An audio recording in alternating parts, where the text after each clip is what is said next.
Peace, family. Y'all know who it is. It's Dr. Bakari K. Lumumba, the progenitor of LumumbaSpeaks.com, a Black empowerment initiative where we believe we can gain competitive advantage by always betting on Black. Back once again in conjunction with Bequaline Network, the Pan African social media extraordinaire, and the home of African centered news and information. And of course, we have a great show where we're going to be discussing, actually, this is part 12 of our Pan African Leadership Series, Past, Present, and Future, where we chronicle the life, legacies, and most importantly, the work of great Pan Africans of the past in order to learn how to make a better world for African people in the future. And today we're going to be chronicling the life of Bantu Stephen Biko, who, of course, was born 18 December 1946 in, of course, what is now South Africa. In South Africa, so once again, family, if you're watching, make sure you hit the subscribe and like button, thumbs up, thumbs up, thumbs up, and hit the notification bell. We can start off, make sure you put a 1 in the chat if you are, of course, familiar with Steve Biko. You put a 2 in the chat if you are unfamiliar with Steve Biko. So put a 1 in the chat if you're familiar with Steve Biko. Put a 2 in the chat if you're unfamiliar with Steve Biko. And also, family, make sure you go to LumumbaSpeaks.com. As you know, we're seeking to, of course, promote, of course, the public speaking aspect of the work that we do, intellectually provocative, analytically bold, historically insightful. Of course, as you all know, that is myself, Dr. Bakari K. Lumumba. And we're focusing more so on making sure that we're providing not only a message that counters much of the misinformation about African people, our history, or culture, and the cost of Pan-Africanism, but also that when given an opportunity, workshops, lectures, etc., that we're providing actual analysis, prescriptive analysis, but also realistic solutions to many of the issues that we face on a diurnal basis as African people. So make sure you visit LumumbaSpeaks.com, of course, the Black Empowerment Initiative, where we believe we always bet on Black. Once again, family, this is part 12 of our groundbreaking Pan-African Leadership Series, Past, Present, and Future, where we chronicle the life and legacy and most importantly, the work of great Pan-Africans of the past in order to learn how to make a better world for African people in the future. Also, family, this is my last live. I believe this will be our last live here on Lumumba Speaks before I move to California. I'll be moving to California this next weekend. So this will be the last live that we actually do before we, of course, we travel to the Golden State. So definitely hope that wishes well in terms of making a safe move to the Golden State. But once again, family, so we're discussing Stephen Biko. Once again, I see Brother Sandman put a 2 in the chat in terms of he was unaware of Steve Biko. But just very quickly, family, Steve Biko, of course, was one of the leader of the Black consciousness movement, right, in South Africa. And he was deleted or assassinated by, of course, white Afrikaner government, police officers on 12 September 1977. This was roughly about a month before my sister was born. And he was the 21st person to die in police custody in a 12-month span. So in 1 year, 21 people, unfortunately, lost their lives at the hands of what Malcolm would call the Gestapo police. And we know this is an issue we find globally amongst African people living under white hegemony, in which we are incarcerated at a level that is disproportionate to our numbers in the population. And oftentimes we face abuses while incarcerated, right? This is not something that is germane to a particular locality or nation, but of course to the condition that African people face globally, living under not only white hegemony, but also foreign domination. So something to consider their family.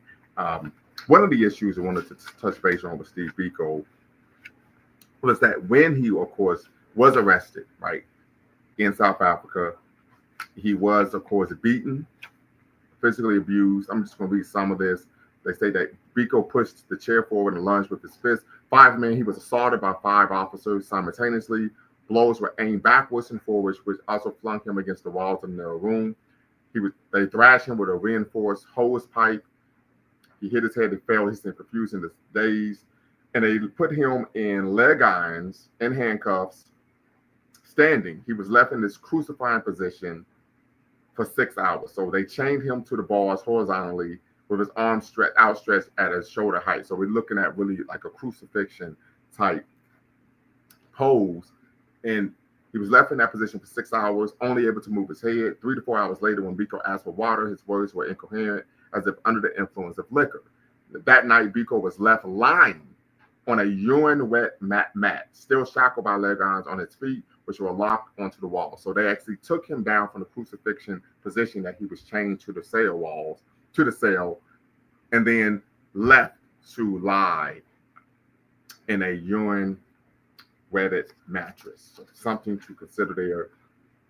And one of the reasons for this, of course,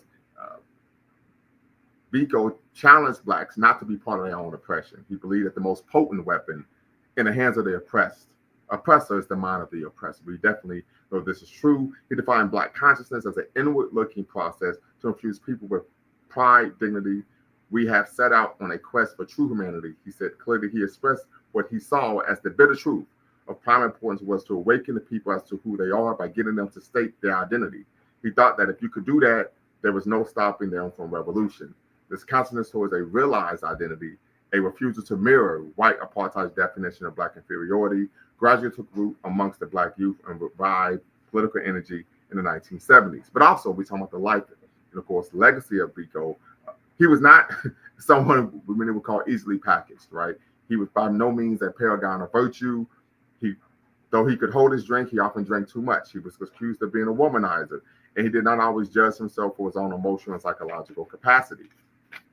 Also, Steve Biko believed in working with other minority groups, particularly coloreds and even Indians, right?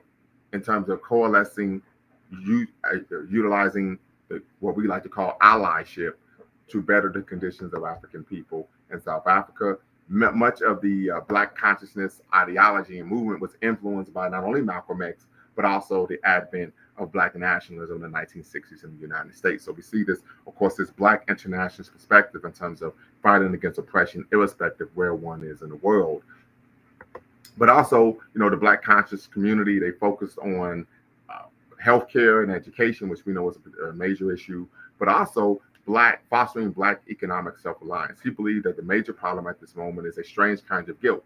He said so many friends of his have been arrested for activities in something that I was most instrumental in starting. A lot of them are blokes. I've spoken to the movement, and yet I'm not with them. One does not think this way in political life. Of course, casualties are expected and should be bargained for. So he's speaking to the fact that oftentimes individuals who became involved in the Black consciousness movement became victims of course, the apartheid state.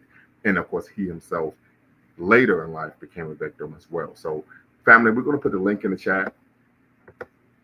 Tap in, be part of the conversation. We'll talk about it once again.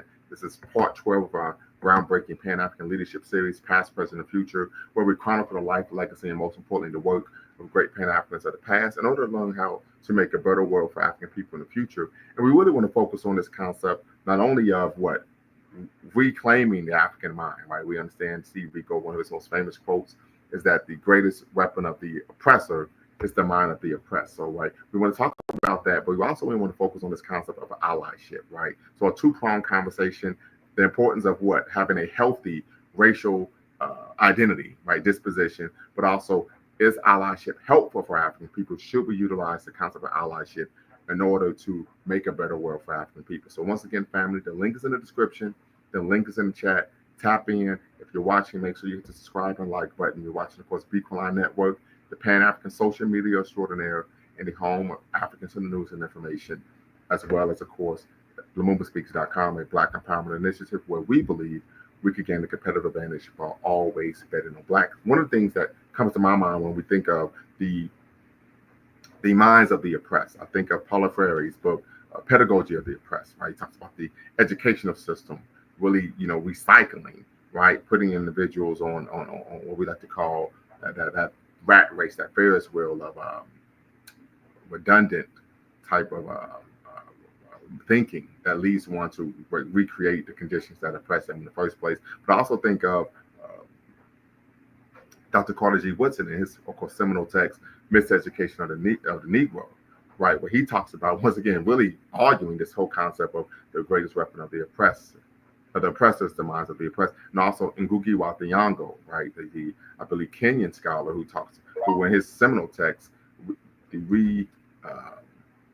decolonizing the African mind, right, he highlights the importance once again of what Steve Biko spoke to. So we see that this is an issue that we find, and oftentimes when we talk about the colonial apparatus, right, in Africa and even in the West Indies, but also the Holocaust of enslavement, even in the United States. There was a psychological aspect of course, colonialism and the chattel enslavement to inculcate the African, to develop a anathema, a dislike, right, a hatred of who they are and where they come from, and of course and a love for the oppressor in the, of course, oppressed culture, history, my worldview, so on and so forth. So, Barbara Crow, appreciate you hitting the like button. Definitely hope you all could tap in, be part of the conversation where we're really unpacking, of course, the life, work, and legacy of Steve Biko. I've had a chance to do some cursory reading on, of course, Bantu Steve Biko, leader of the Black Consciousness Movement. But I also believe he was a boxer as well. You know, Nelson Mandela was a boxer. We would touch on him, of course, when we get to him, and of course, our leadership series. But also, Steve Biko was a boxer, roughly about 6'2", broad-shouldered, strapping young fellow. And so that may have been an issue as well in terms of the fact that he actually provided a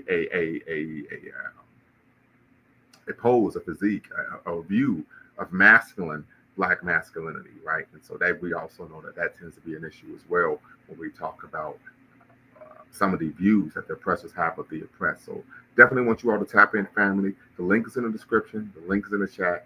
Tap in, be part of the conversation. And once again, if you want to be part of the conversation, you do not have to cam up to be part of the convo. And you can use a pseudonym to protect your identity. We understand that many of us have careers, jobs that may take umbrage with some of the conversations we have here on the platform, particularly when it comes to the Black radical tradition of audacious self-assertion. Completely understand that. So we want to make sure that we honor that, and of course, create an apparatus where individuals are able to protect themselves. So once again, you do not have to cam up, and you can use a pseudonym to be part of the conversation. But we're discussing, of course, the life, legacy, and most importantly, the work of Bantu Steve Biko from, of course, South Africa, who was taken from us 12 September 1977. And we know just earlier this week, there was also the Sharpeville Massacre as well that we honored on the channel. And if many of you are unaware, today, of course, is the birthday of the revolutionary Pan-Africanist Walter Rodney, Pan-African historian Walter Rodney. Of course, today, this was his birthday. Guyanese Pan-African historian Walter Rodney, who, of course, if you haven't read his book, The History of the Upper Guinea Coast, and of course, his seminal text, How Your Underdeveloped Africa, make sure you of course, take time to review that literature, purchase those books, so that his legacy continue to live on in the hearts and minds of our people. But once again, family, tap in, be part of the conversation. Want to hear from you all. Two-pronged conversation. One, should African people use allyship as a way to make a better world for African people? And then, of course, two, instead of not only allyship, we want to focus on, of course, I'm sorry, family, I lost my train of thought. We're supposed to be talking about allyship, but there was another aspect of the conversation we wanted to discuss as well in terms of Steve Biko and the work he did with the Black Consciousness Movement. That is, of course, focusing on the minds of the oppressor, right? And I would argue part of that comes from, of course, having independent education, right? It could be formal or informal, right? For formal, informally, it'll be a counter space, right? That may be and of course, African Student Saturday School, Juma Mosi Shule, right? From a formal standpoint, that could be actually building or creating a charter school, private school that actually that's African-centered in nature. I know on the East Coast, particularly in Philadelphia, they have a number of African-centered schools. One that comes to mind is the Lotus Academy, right? So Emotep Academy as well. So definitely want you all to tap in. We're looking at, of course, the minds of the oppressor, of the oppressed. And then, of course, should we use allyship as a way to, of course, make the world better for African people? So tap in, family. The link is in the description. The link is in the chat. Once again, you do not have to come up to be part of the conversation. And you can, keyword, you can, of course, use a pseudonym to protect your identity. So tap in, family. Be part of the convo. As we discussed, of course, Steve Biko. And he, of course, he was only 30 years old when he was taken from us. His birthday, of course, in December 1946, 1946. We know Thomas Sankara, of course, is someone who we are going to chronicle in this leadership series. His birthday is December 21st, of course. So we know there's a number of great Pan-Africans who were born in the month of December, but we, of course, focused on Steve Biko right now. And so we definitely want to highlight the work that he did, but also even touch on some of his flaws. One being a womanizer, two, of course, being someone who drank probably in excess, on a number of occasions. So I think it's good that we humanize, of course, our heroes and our ancestors, and so that we learn from those mistakes, not to demonize them, not to, of course, want them through the mud and say that they aren't worthy of praise for the work that they did, but also to learn from those from their lives, so that we can make better decisions as we move forward in our lives as well. So definitely, family, tap in, be part of the conversation. I want to hear from you all regarding your thoughts on Steve Biko, particularly in terms of his use of allyship, and of course, the focus on understanding that the greatest weapon of the oppressor is the mind of the oppressed. So tap in, family. The link is in the description. The link is in the chat. Tap in, be part of the conversation. You're watching, of course, LumumbaSpeaks.com, a Black empowerment initiative where we believe we can gain a competitive advantage by always betting on Black, in conjunction with Beacon Network, the Pan African social media extraordinaire, and the home of African-centered news and information. If you're watching, family, make sure you hit the like button, subscribe, and hit the notification bell. Also, if you are familiar with Steve Biko, put a 1 in the chat. If you are unfamiliar with Steve Biko, put a 2 in the chat. Definitely want to hear from you all regarding your thoughts on should African people use allyship to our benefit to make a better world for African people, and to, of course, address the material needs of our people. And of course, should we focus on developing a healthy racial identity and disposition in the work that we do as African people to restore ourselves to our traditional greatness? Mr. Sandman, what's the word? Hear me? Can you hear me?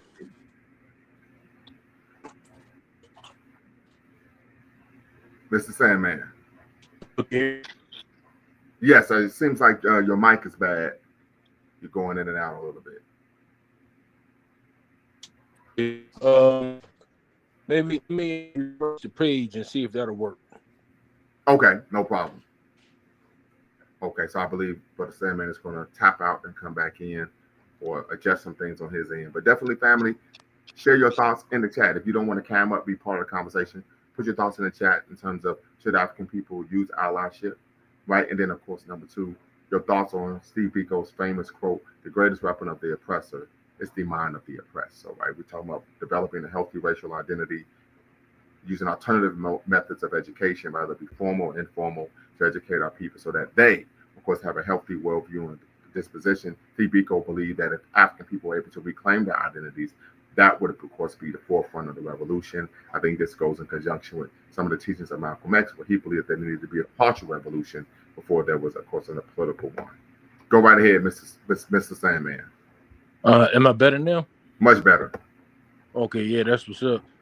Yeah, I was reading up on Stephen Biko a little bit, and yeah, it was kind of difficult to get a clear understanding of why he was vilified or crucified by the South African government for just promoting Black consciousness.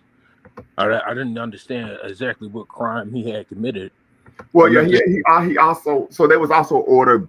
So in South Africa, they were called pass laws, right? So if you didn't have a particular pass, you couldn't leave a particular township.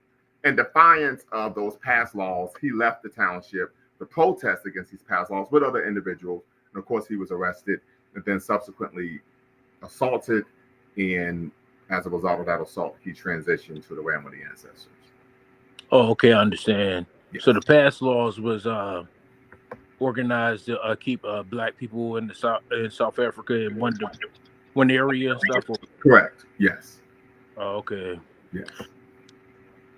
Yeah, that's a tremendous shame of what happened to him. You know, very violent and harsh way of dealing with a human being who just wanted to protest his civil rights. You know, as a human being. And then these Bantu people, and the Bantu, from my understanding, they've been in South Africa for, centuries, before, the Europeans had came down there to make a settlement. So I believe that they have just as much right to that area as anyone, So to treat them in that fashion is very unfortunate. Yeah. Mm-hmm. Yeah. Absolutely. Clear thinking, Brother Delaney. I hope you could tap in, be part of the conversation. As you say that you are familiar with Brother Bantu Steve Biko, or esteemed ancestor. So hopefully you could tap in and be part of the convo as well. So Yeah, what are they, your thoughts on the practice of allyship? Using this is something Steve Biko believed in. Do you believe that we should use allyship to advance our interests as a people? when you say allyship, you mean making allegiances with different groups? Well, Alliances with different groups, yes. now, alliances with different groups, you mean different racial groups or different countries? It could be That either. It could be either or. It could be different racial groups, different minoritized groups. Yeah, well, yeah, I mean, um, in defense of our sovereignty, I think it'll be critical for Black people to make allegiances, or the Black people on the continent of Africa to make it, or particularly sub-Saharan Africa, to make alliances with each other, and maybe even create like a one large country. But it seems like the powers that be would prefer them to stay divided. Yeah, but as far as like having alliances with other groups, as I don't know, I think it's going to be difficult to manage that because it just seems like everyone's at each other's neck nowadays, you know. So I see. it's hard to tell whether or not you could trust another group because you know even the United States is having issues with the Europeans, and they've been allies for forever. So yeah, Right. I think it's best just the allyship with sub-Saharan Africa nations to start there. Well, Uh, but when we talk about allyship, with that's different. So aligning oneself with different African people would be Pan-Africanism. We're talking about what non-African people. yeah, I don't think it's prudent to do that at this present time. When you said he practiced allyship. Who did he Yes, practice so he of allyship? course he actually coalesced with coloreds and Indians in South Africa to actually forward the movement of the Black consciousness movement, particularly in terms of being able to get medical supplies to address the medical issues that African people in South Africa were facing. Oh, you know what? Man, that is an interesting concept because um, we often forget about the Indians and maybe even those people being considered, a what you would call a separate racial group. I mean, they call them Asians, I suppose, Western Asia or Southwestern Asians, but South Asian. yeah, South Asians, but yeah, but they're not quite like the Oriental type Asian, So and most of them have like dark skin like us, and they have a lot of similar culture that we have as well. So I wouldn't argue the culture is similar. We also know that most Indians, particularly even in South Africa, were extremely anti-black. The greatest yeah, example of that would be Muhammad Gandhi. yeah, that's true too. Yeah, they are. Yeah, they did have a lot of anti-black or anti-sub-Saharan African attitude towards us. I don't know if they feel that way towards every other racial groups, but yeah, they definitely have something against Africans. But at the same time, they don't have any problems, moving into our countries or into our neighborhoods in the United States and making money off of us. So Right. Well, most people make money off people that doesn't mean that they care about them or like them. right, yeah, But but you don't have. let me read this quote from Clear Thinking with Brother Delaney.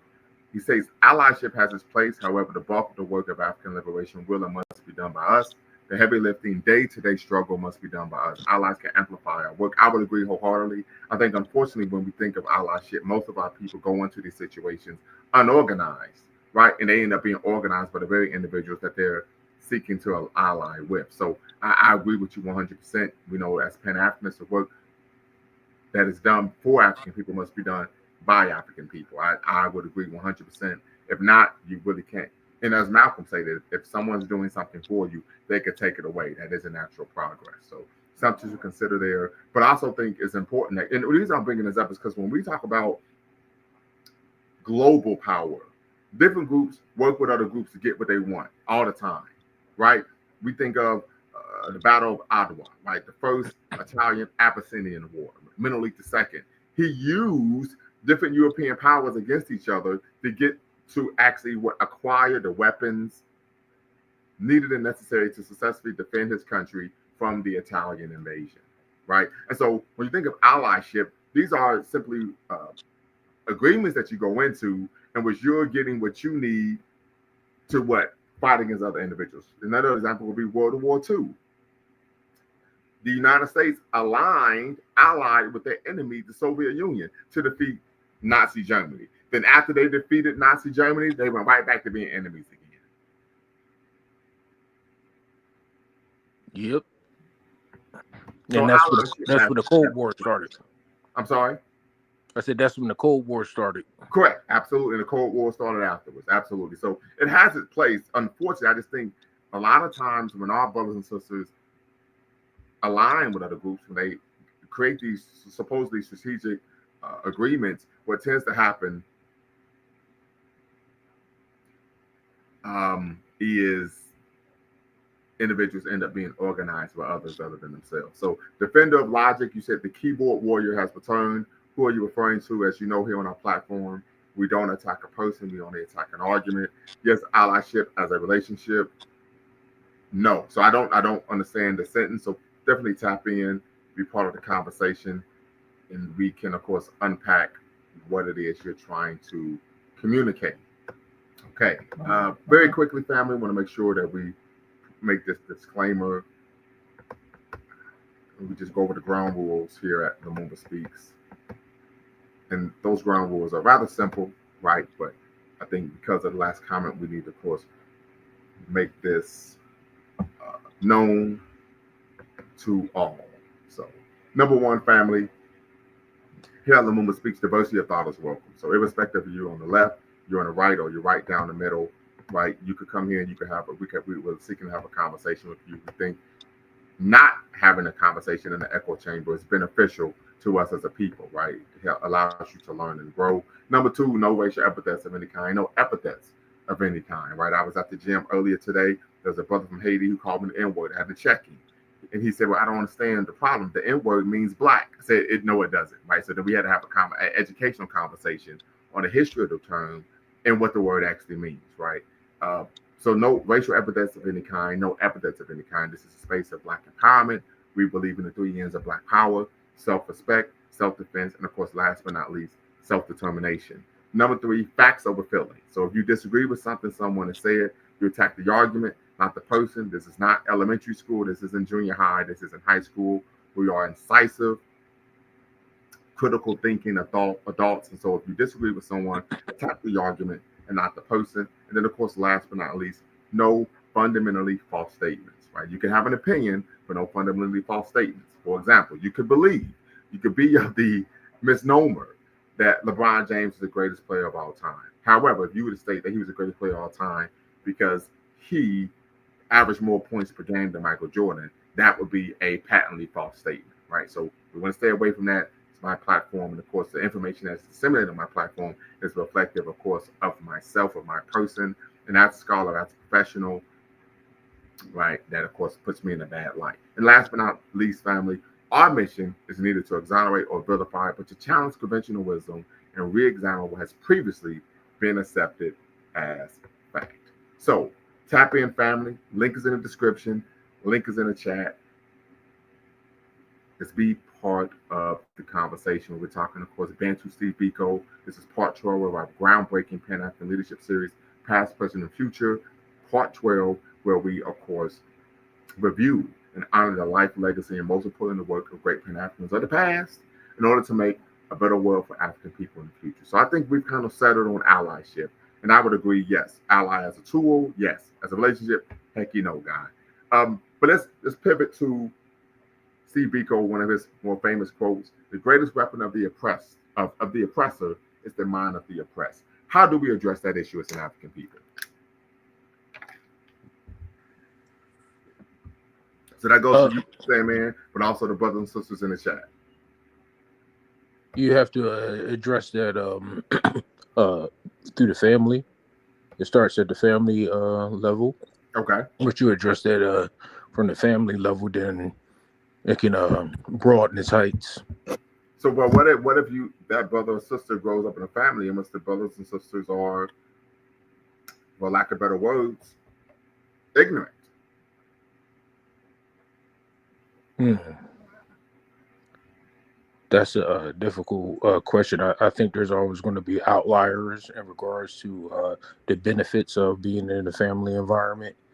But I think overall that the majority of us would move more in a positive direction if it was if we were more family based.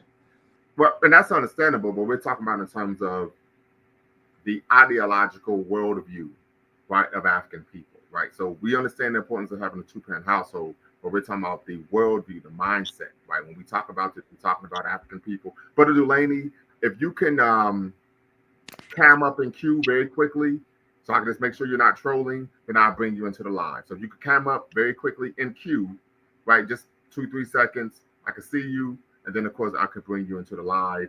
But we're talking about in terms. So for example, we talk about Ngugi wa Thiong'o, his book Decolonizing the African Mind. We talk about, of course, Dr. Carter G. Woodson, Miseducation of the Negro, right?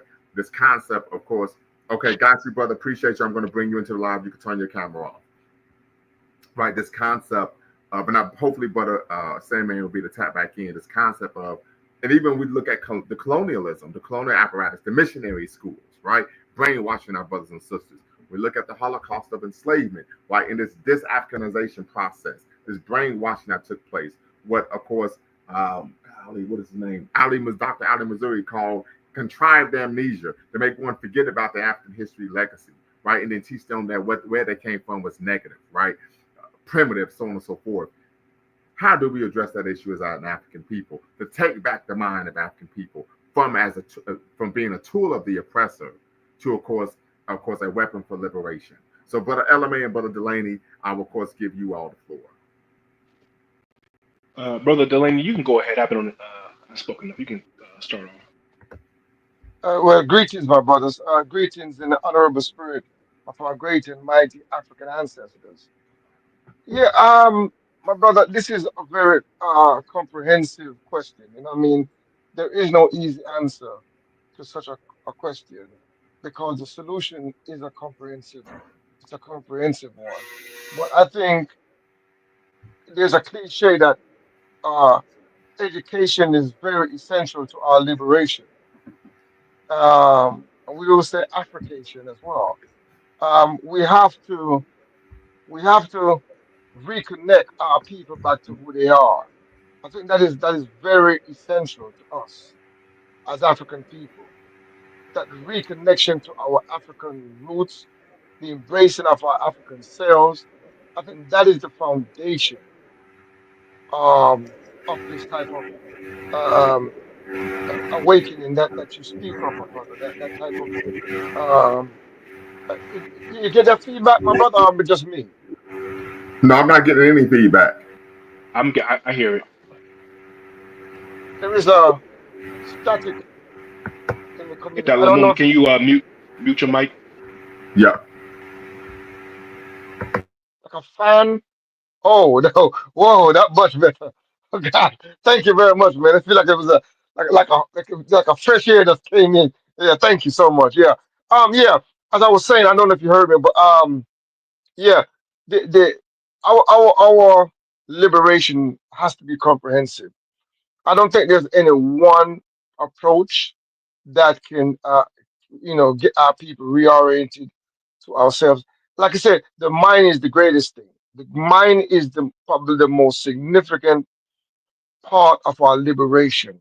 Because once you capture the mind, once you liberate the mind, you can liberate the body, liberate the society, you liberate the family, and you liberate your country and your people and your nation. So So let me ask you this question: how do we accomplish that on a macro level, institutionally? oh, well, institutionally, it would be education system.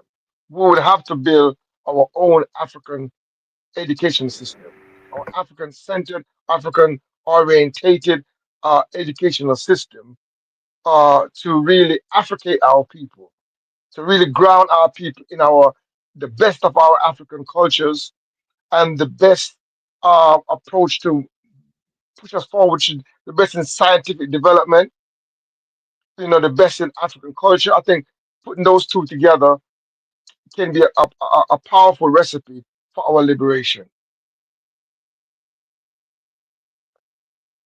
Even on a macro level, institutionally, uh, that can be it, yeah, my brother. So I'll leave it there for now, and I'll come back on the other side. Yeah. Hey, what's up, Dr. Lumumba? Can you hear me okay? I hear you just fine. Okay, yeah. No, great topic. Yeah, in terms of like, can you repeat your question one more time? So yes, no problem. One of the most well-known, better-known quotes by Steve Biko is statement: "The greatest weapon of the oppressor is the mind of the oppressed."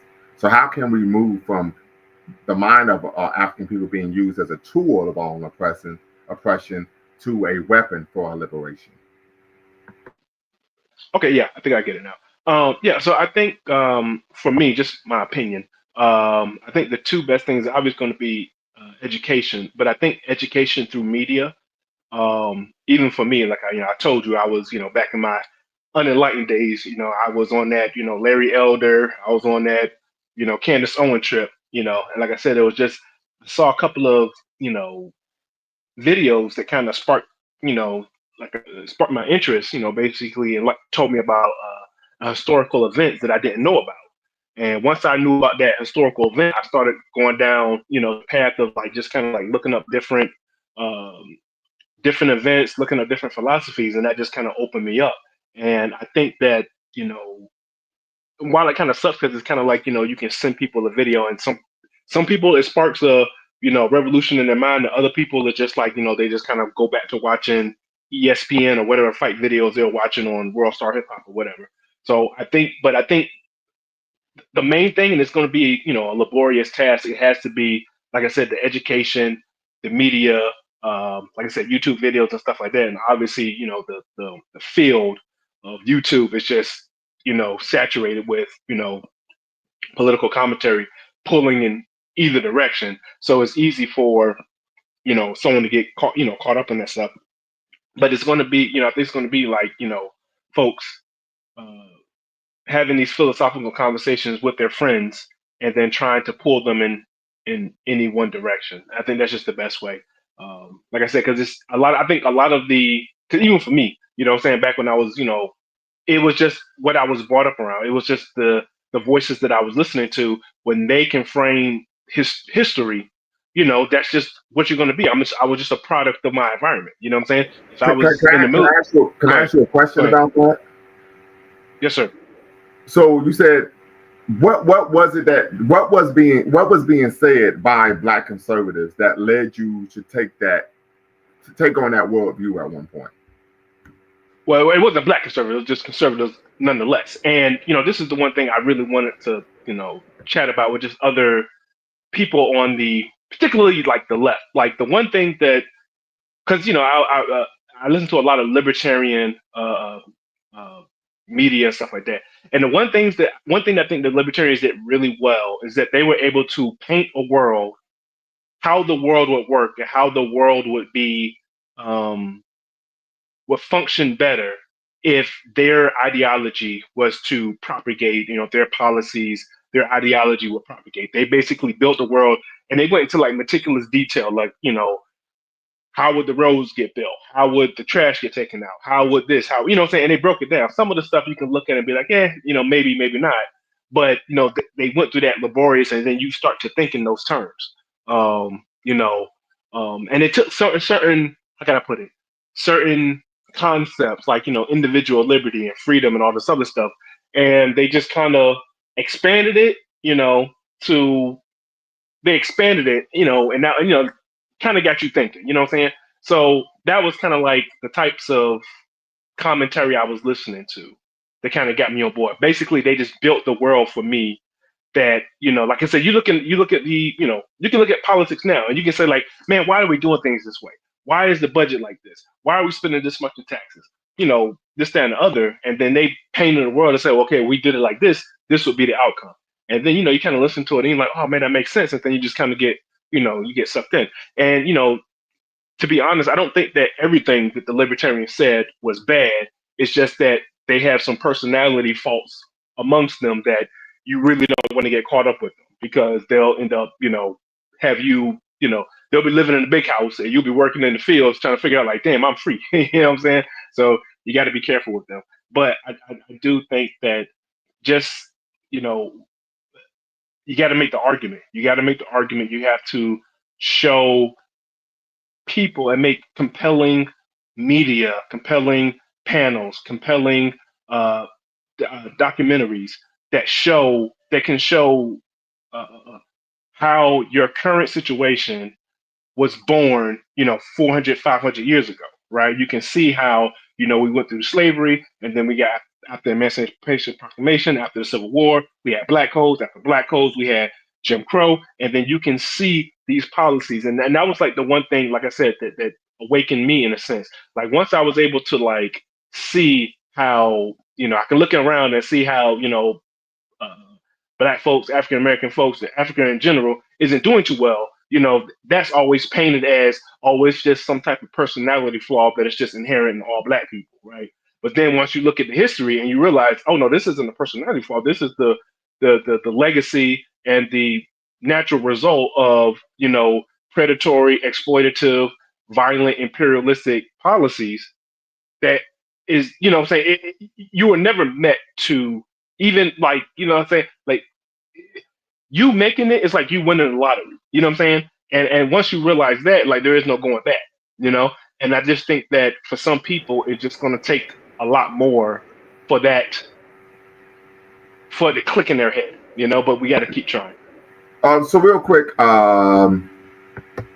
you stated you've made a number of comments in the chat. So I want, if you could tap in, the link is in the description, and the link is in the chat. Tap in, be part of the conversation. I'd love to hear from you, so we can really get an understanding of where you're coming from, particularly on this perspective. So tap in, the link is in the description. The link is in the chat. Tap in, be part of the conversation. Once again, you do not have to cam up to be part of the convo, and you do not have to use your actual name. You can use a pseudonym, be part of the conversation. So definitely tap in. So back to the conversation. So you said media would be a way to recapture the African mind. Yeah, I think so. I think that, you know, like I said, it sucks because, like I said, I think that media, like I said, if you look on YouTube, you know, we have, especially a lot of these content creators have gotten really good at like editing and graphics and overlays and stuff like that. They've gotten real good, and they can really get the point across of what it is that they're, you know, to get their ideas across. I think that, you know, it's a double-edged sword, because you have some people who can, do a bad job and end up turning people off to the idea of, you know, Pan-Africanism and pro-blackness, you know, globally, or you know, kind of a Pan-African, you know, African diaspora camaraderie. Yeah, go right ahead. Yeah, I think that is a good idea, but you know, there's some fundamentals that I think we have to address, and a few of the fundamentals in my mind, from all my years of studying, are coming to terms with Pan Africanism and the global African family. Is that what has happened to us as African people, particularly in the Western Hemisphere, is that we have a oppressor's version of freedom. We have adapted the exploiter, the oppressor, the enslaver, the colonizer's version or view of freedom. And what have happened is that they have defined what freedom is for us, just as they have defined what enslavement was for us. And in our freedom, we have become accomplice in the criminal enterprise of the last 400 years. That seems to be a price for our freedom. And I think we have not sufficiently challenged that notion that we've been sucked into this paradigm to become a legitimizer of it, or accepted, or we will be rejected and pushed out of this whole enterprise that's been built over the last 400 years.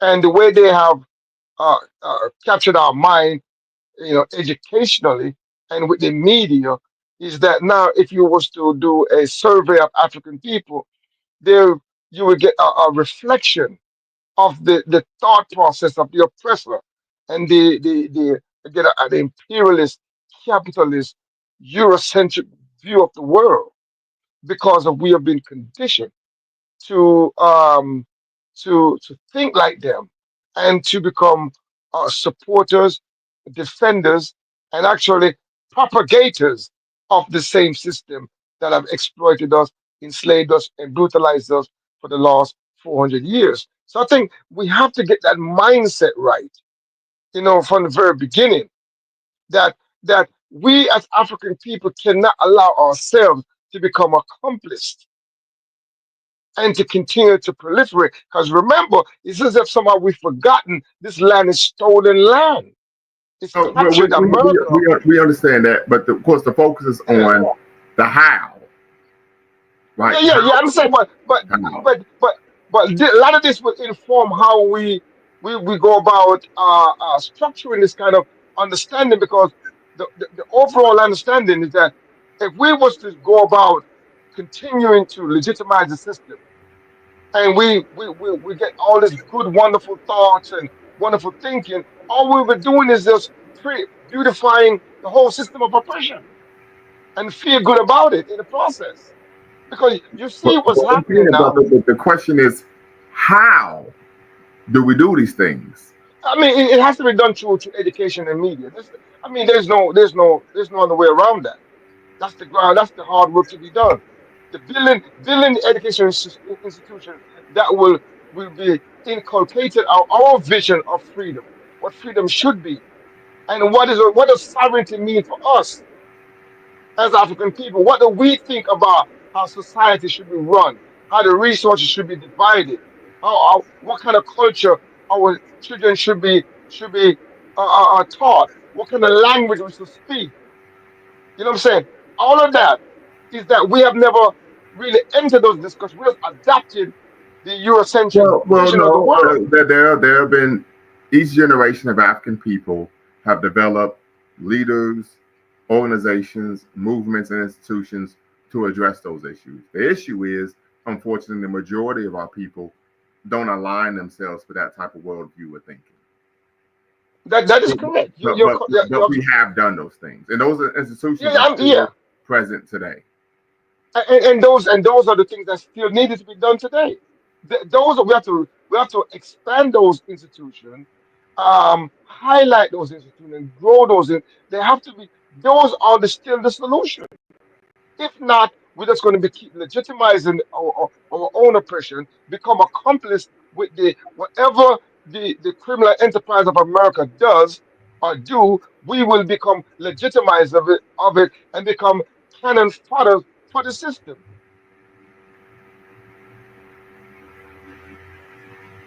So let me address this issue by defender of logic. He says media plays a critical role in the transformation of minds.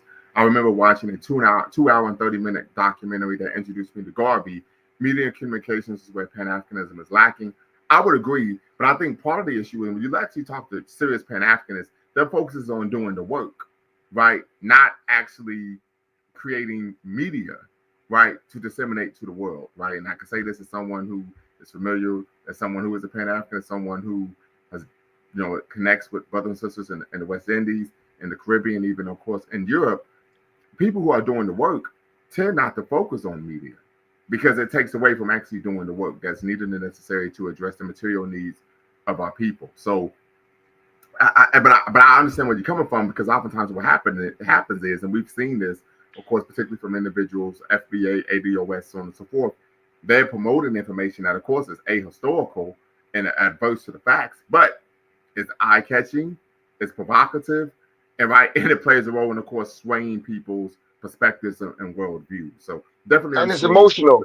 Right, and it ties on people's emotions as well. Definitely understand when you come in there. And I think part of the issue is, particularly when we talk to people who are serious Pan-Africanists, they're focused on doing things that are substantive rather than symbolic.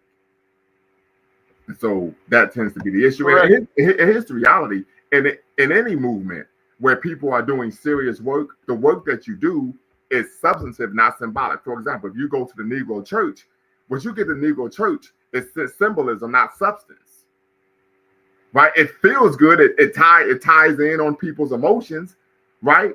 The leader of that institution is charismatic, right? He can bloviate with the best of them. But what? It's symbolism, not substance, right? It gives you a sense of a psychological sense that you're alleviating the issues that create the problem, the structural barriers for African people to live whole and complete lives, but it doesn't actually do the work to actually identify those structural barriers, and then of course destroy those structural barriers or teach people how to overcome those structural barriers. So it's symbolic rather than substantial. That is correct, my brother. And so I think that is an issue, right? Yeah, absolutely. Media is symbolic, absolutely. But the issue is that it has a powerful hold on people's minds. Definitely. Hey, Dr. Lamoon, but I would almost not push back, but I would add that I think that the Pan African scholars, they're too almost academic and not, because you read like an academic paper, that's not meant for the masses. That's almost like meant for their peers. And so, real quick, that's why I'm mentioning people who are actually doing the work. I'm not including academics because most academics write about Pan-Africanism, but they still don't practice it themselves. As we know, most academics in the academy are in interracial relationships. So that removes them completely. We're talking about individuals who are actually doing the work, not just writing about the work. Yeah. And like I said, and it's almost like I wish they would have had get with a media team. So, almost like, do like what's it called, a separation of, no, what's it called? Division of labor, like find a media team. It's like, look, I do media well. You just give me what you're doing, give me to me bite size so I can just, present it to the public. I want to say there was a YouTube channel, Dr. Neely Fuller, he passed away, maybe a couple of weeks ago. I don't know if you heard of him. So I don't know how you feel about him, but he, there was a guy who does YouTube videos, and basically he would just take his commentary, make like a little cartoon about it, and then just post it on his YouTube channel, And I don't see that. Yes. Yeah, and powerful stuff. Powerful stuff. And that was a great example of the media being used. Absolutely, yeah. Mm-hmm. Right, and I would wish that like I said, these guys would do that because, like I said, these guys have all the information, and like I said, you leave the door open for like a charlatan like Tariq Nasheed to come in, or Dan Calloway to come in and start, because like I said, people talked about him, like his editing skills, like his ability to use cutscenes and editing and all this other stuff. Yes, I mean, it was top notch. It was top notch. But then Nasheed is a great propagandist. Yeah, I was thinking about Dan Calloway. That was the other guy. Okay.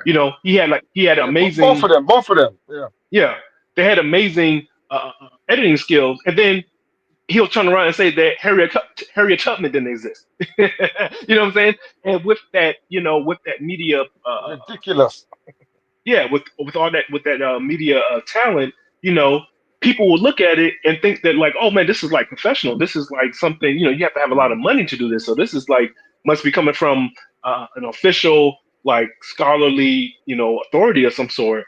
And it's just some dude in the basement with Adobe Pro, So it's important. It's one of the things we have to keep fighting. And like I said, I think that the people doing the work, sometimes it can go a little overboard, but they got to have like some type of media presence so that people can see and compare what's going on. And if just very quickly, one of the challenges, very quickly, Brother Delaney, Brother Bequaline, we call him the social media extraordinaire. He actually isn't extraordinary. He has the ability to make but what's the brother you just mentioned? Who transitioned? Neely Fuller. He's able to make those type of animated videos, etc. So I've been pushing him to be able to find a way to time whatever to start doing that again, because he's able to create that type of media and disseminate it to the masses. So hopefully you all could push Brother Bequaline to do the same. Yeah. one of the challenge we have, you know, without going into a full diagnostic of the Pan-African movement, is that it is a fragmented movement. There is no central command of the Pan-African movement. So messaging is going to be fragmented as well because you're going to have different sections doing different things. So we don't have that unified voice where we can just create a media arm and say, but this is the official media arm of Pan Africanism. So that still is a challenge to create a media house specifically dedicated to accurate scientific Pan Africanism and get it out to our people, which is a challenge. And that should be done. Yeah, well, there are. I mean, you have the Pana Press. That is an example of a Pan African news agency that disseminates factual information. The Pana Mhm. Press. Yes, yes, yes. Yeah, but I mean the movement as a whole, if it was to be able to unify under a central voice, or where we can have the resources devoted to getting the information out, on a broad scale, that would be good. I mean, there are some strong channels out there, especially on YouTube, with a lot of subscribers, but unfortunately, they are not 100% committed to Pan Africanism. I mean, and some of them are very just twisted. I mean, twisted. I can't even find a better word to describe them. So, And they, so they, yeah. they So use word, when you say twisted, what do you mean by that? yeah, they use word like Pan Africanism, but when you listen to their rhetoric, it's very shallow.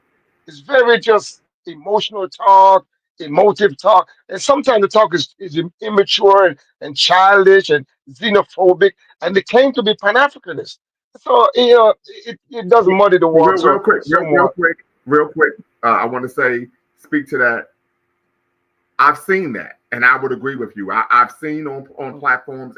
Oh, this person says mhm. Pan Africanism is in the name of the channel. I go Exactly. on, and Mhm. as you stated, it's typically very juvenile, sophomorish, jocular type conversations and behavior, xenophobic, and so. But I think this also speaks to the fact with anything, a person can claim anything, but that doesn't mean that's what they act. You have Yes. people claiming that they're Christians, claiming that they're Muslims, but they eat Yes. pork and drink alcohol on a daily basis, right? And so I think with with any worldview, perspective, philosophy, it really comes down to you have to meet the person and find out what they're actually about by the way Mhm. they live their life. The And one actual of the challenges, deeds, right? a part of the challenge, because now we got the internet where every voice now is equal. Because you got big platform with, like you said, shallow stuff that's competing with, factual, historical, accurate scientific voice who don't get the kind of clout or the kind of numbers that these big platform get. So all these dynamics has to be taken in consideration, But in this conversation. but I also think to understand the way social media works, particularly on YouTube, is that people gain a large following by engaging in controversy, right? Correct. By not actually having substantive, intellectually centered conversations, but typically about being controversial and attacking other people. That's just how That's true. YouTube works. Unfortunately, that's Mhm, how social media works, right? So individuals who are promoting what I think we could agree typically is mindless behavior, typically mhm. self-defeating, self-destructive behavior and worldviews. Those are the shows that get the most follows. For example, I saw somebody has like bully pranks gone bad channel, right? Where they run up on people, make disrespectful comments, and then a fight's about to break out, right? And people are making money off this type of crap, right? So something to consider. Also, Snapshot Review states Pan Africanism needs one or two core tenets. Yes, tenets is the word for the global African family, and there are core tenets in Pan Africanism. We've went over this before. We have a number of shows. If you go onto Lumumba Speaks, of course, our YouTube channel, and if you actually go to playlist, go to Pan Africanism, you will see those shows under that playlist. Then a few, three more tailored to which corner of the diaspora you are in. So one of the first and foremost, the first core tenet of Pan Africanism is that you're African first, right? Correct. Irrespective of whatever identity that you have, your African identity comes first, and that's what you work towards socially, politically, and economically. The second core tenet of Pan-Africanism is what? Anti-miscegenation. And this isn't me being theoretical. This isn't me providing my opinion. The earliest Pan-Africanist written manifesto that we have is what? David Walker's Appeal, which was written in 1829. This is where we find, of course, in written literature, the concept in Pan-Africanism, Black nationalism, that miscegenation is an anathema, right, to, of course, the best interest of African people, right? So this is, once again, this is me, of course, knowing the history, going to school for that type of thing. But there are core tenets in Pan-Africanism. Third tenet would be wherever you are, in whatever way you can, you engage in work to better the lives of African people. So irrespective if you are a Panamanian living in Chad, if you are an African American living in Norway, right? If you are Afro-Brazilian living in Australia, you coalesce with other Africans to do whatever you can to improve the material, political, economic, and social conditions of African people. But I would agree with all of that. But one of the reasons most individual people are unaware of the core tenets is what? Because they don't actually read up on the history of Pan-Africanism, which is one of the reasons why we are doing this Pan-African Leadership Series to help enlighten individuals, not only about the history of Pan-Africanism, but some of the pivotal, important figures of the movement. That's a very great approach, my brother. Yeah. Because when we started the show, and Brother LMA, Snapshot Reviews, Defender of Logic, you all are familiar with the great, I'll call Brother Dwayne Omowale your favorite Pan-Africanist, and of course he's a resident historian here at Biko Network and Lumumba Speaks. And he talked about that, like the work he's been doing globally for years now, over a decade. And we found most individuals may agree with the concepts and ideas of Pan-Africanism, but don't really have a working knowledge of the tenets in the history of the movement. And so what happens, Brother Delaney, and you kind of spoke to this, is that you can have individuals come in making claims that they're about one thing, but actually be, of course, engaging in behavior that's actually averse to what they say they believe in. And as a result, it creates a lot of confusion. Do you think that is a great summary of what you articulated earlier? Yeah. Me. Yeah. Definitely. Definitely. I can be a witness to everything you said there, my brother. I mean, I can name names and chapters and verse, but I think we don't want to give them no more highlight here. Right. But there's a lot of that going on. I'm so disappointed, man, with so much shenanigans, clown, buffoonery, the intellectual laziness, the Yes, sir. dishonesty, the disingenuousness, the emotional resentment, the I can go on and on that I'm hearing right now, the bitterness toward the self-hate. I've never seen it so deep. I've never seen it so widespread. I'm telling you, in my early years, back in the early 80s, I mean late 80s and early 90s, getting myself involved, there was a great spirit of Africanness. There was a great awakening spirit amongst our people. You know what I mean? A sense of love and embracing of our African self. I've never encountered this level of self. The only way I can describe it is self-hate that I'm seeing manifesting itself now all across social media towards our African self. And that's why you say the first tenet is to accept our Africanness. Most of the grouping that is taking place, all of them, even the religious grouping, the so-called ADOS, FBA, you name all those spectrum, one thing they all have in common: there is a hatred of the African self. Right. Yeah. That's readily apparent. Absolutely. We understand that. Yeah. So that is that. Yeah, man. I agree with you, my brother. Real quick. So, Defender of Logic states the lack of working knowledge is a result of inadequate media availability. I would disagree. I would argue that lack of working knowledge is based on individuals being intellectually lazy and not seeking out the information. And you all know this. All of us, I would argue, have a relative level of consciousness, right? At some point, it was our responsibility to seek out the information. No one, think about this. And Dr. Karinga talked about this. White people and non-African people aren't going to give it to us. They aren't going to drop it in our lap like it's manna from heaven. We have to seek it out on our own. Yeah, it could be both. Absolutely. Yeah, we have to seek it out, right? Go take your monkey behind to the library, right? You know what I mean? Take your lazy behind to the library. Right now we have the It's internet at our disposal to where yeah. you could just Google, and oftentimes there are different scholarly articles that after a certain period of time are readily available on the internet. You don't even have to be part of a database, right?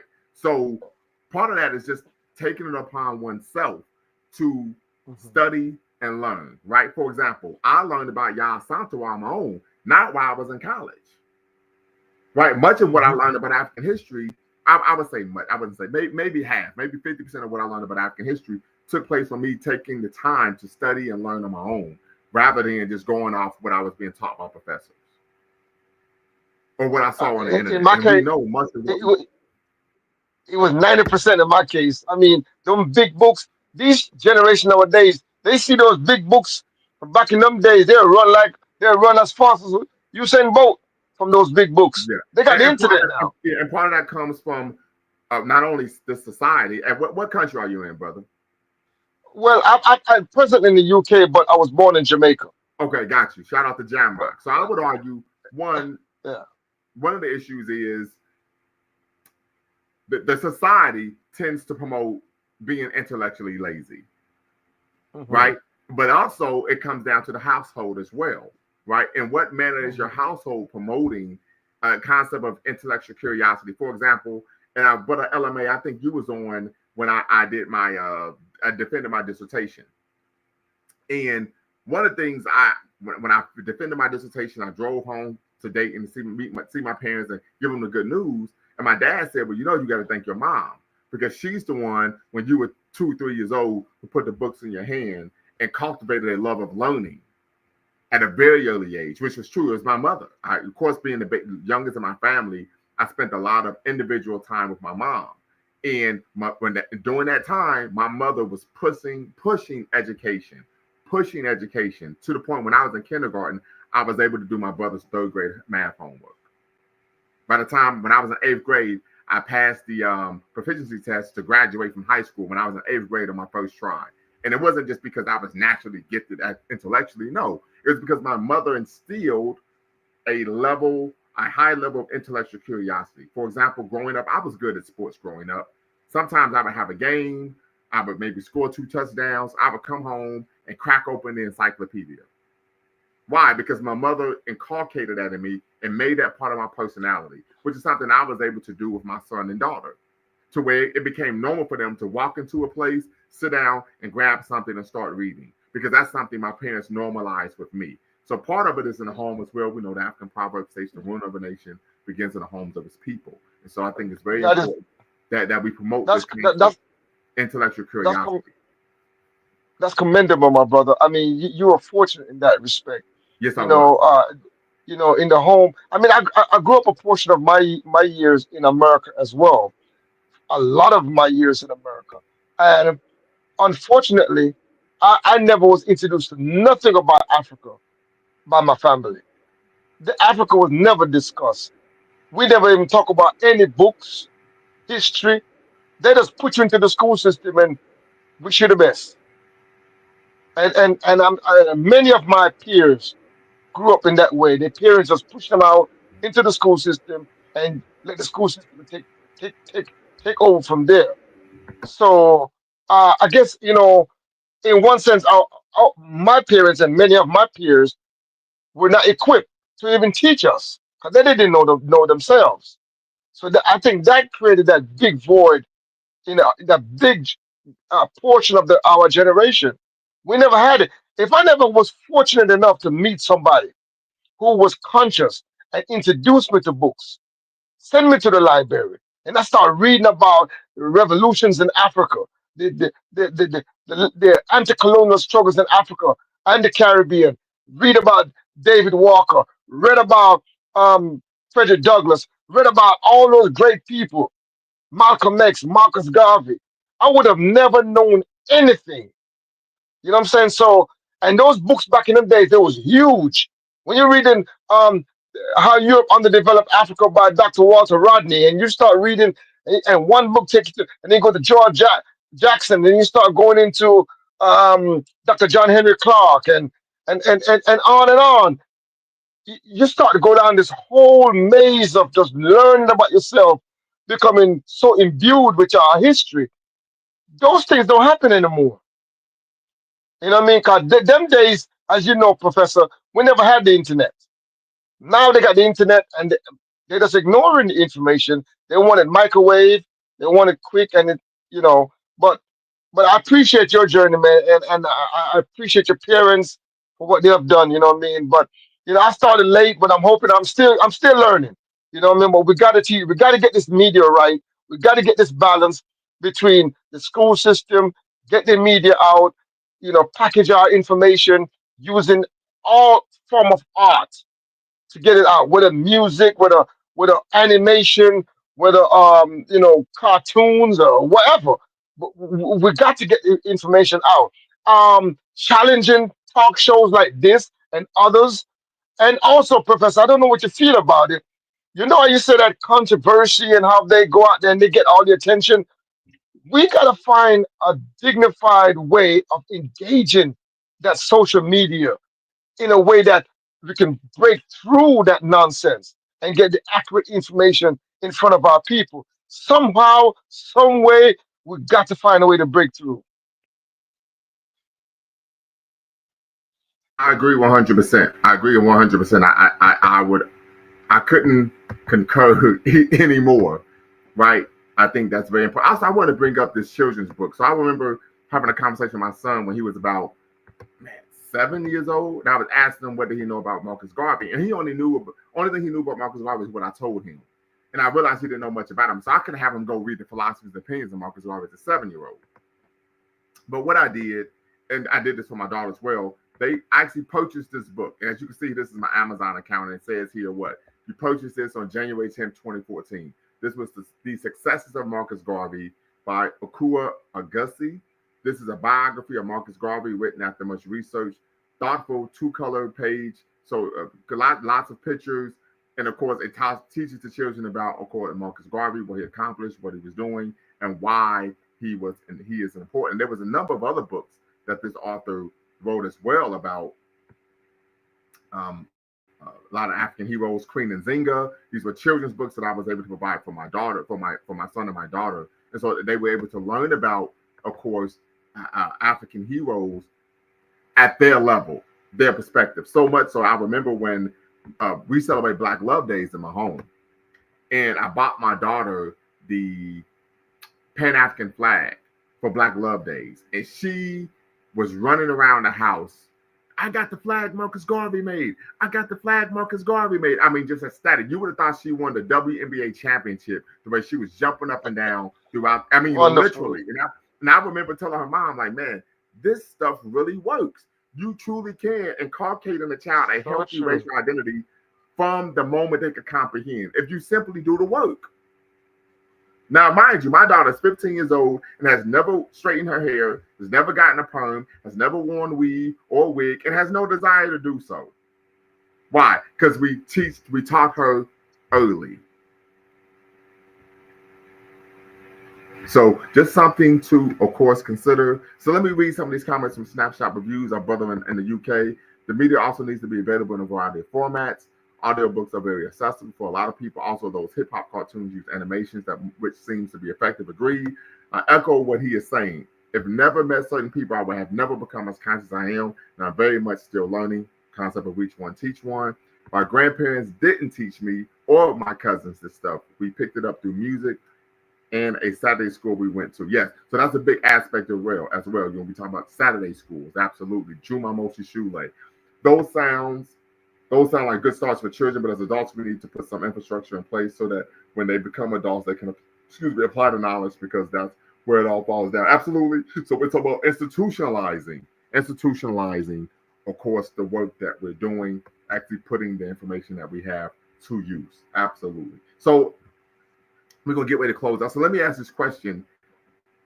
How? Well, no, I already asked that question in terms of how do we go about creating the type of apparatus to address the issues that we need to address. But I just want to say appreciate you all for tapping in, brother LMA, brother Delaney, and just give you all final words, final thoughts before we close out.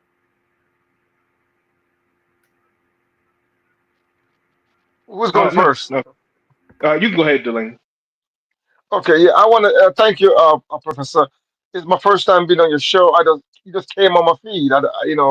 I'm grateful for you, and I do appreciate the spirit of the way you come across, the way you lay your argument out, and we need more of this type of clear thinking um, on these social media platform to help clarify a lot of these issues. 'Cause there's a lot of misunderstanding. There's a lot of misconception of who we are and our history, and these are the kind of conversation that is needed to help to bring some light and bring clarity, you know, to our people. Um, I would say, and to continue on the theme, we're concluding, but I'm going to just conclude by continuing by on the how, because I think one part of the how is also finance, and we have to get the financing right in order to get the media right. You know what I mean? Because one of the things about our liberation struggle today, particularly where I am, the the liberation part is not finance. Everyone is actually volunteering to liberate our people, and we have not been able to tap into financing our liberation, financing our Saturday schools, financing the people that are willing to go out and do the work, to do the speaking, to go out on the platform day in and day out. We have to get our financing right as a part of the how to get the media and the education right. So yes, I want to say thank you, my brother. LMA is my first time engaging with you. My respect to you, my brother, and Dr. Lumumba. All more blessing to you, man. May our ancestors be continues to be pleased with your work, and hopefully we can do this again. But, I just want but to say I, I appreciate it. Well, I just want to say, I got a new. Bella LMA has contributed to the show financially. Hopefully, you can do so as well. Cash App, Okay. $ Lumumba Speaks, and of course, you can also hit the super chat as well, so that we are able to continue to. And I don't use the money for my personal needs, but we use that to pay for, of course, the streaming service, so we continue to be able to do these type of shows on YouTube. There you go. And I also just like to land by saying that I do have a little platform as well, Clear Thinking with Brother Dulani. It's new, it's young, it's no traction, but Send I'm me the just link. doing my Send me the part. link. Send me the link to the private chat. In the back chat here. Okay, all Yes, right, yeah, sir. yeah, all right. Clear I'll thinking do with that. Brother Delani. And so what we could Yes. probably do to help build your channel is we could start doing maybe so we ought to do a dual stream, but we could do a tri stream. So whenever we go live, you're going live as well. And that way you can help build traction on your channel. Oh, man, that would be wonderful, my brother. That would be wonderful. Uh, is the chat? How do we connect here? How does it go? Oh, Yes, sir, sorry. just go to private chat. Private chat. Where is that? I'm not really familiar with this. Oh, there we go at the bottom here. Okay, Yeah. I see it, my brother. I see it. I see it. How do I get the URL in there? Do I copy and paste? Actually, I just found you. I'm about to subscribe to your show right now. There you go. Thank you, man. Thank you Yep. so much, man. Because I'm not familiar with how StreamYard work. You know, oh shucks. I'm still getting used to it. So where am Yes, I? sir. Where am I? Yes, sir. So, Yeah, I think I'm in the. very Oh quickly, yeah, thank you. Yeah, no but problem. thank But you very much, my brother. no problem. But LMA, dribble down the VA. What's the word? Final thoughts. Yeah, nothing much, man. Great conversation. Salute to Brother Delaney. Salute to the chat. Like I said, I'll catch you next time. Till next time, family, Thank you, y'all know what brother. to do. Always bet on black. Peace. Hotel. Ashe. Before you go, make sure you hit the subscribe and like button. Thank you for supporting the channel. And remember, here at Lumumba Speaks, we always bet on black. Peace.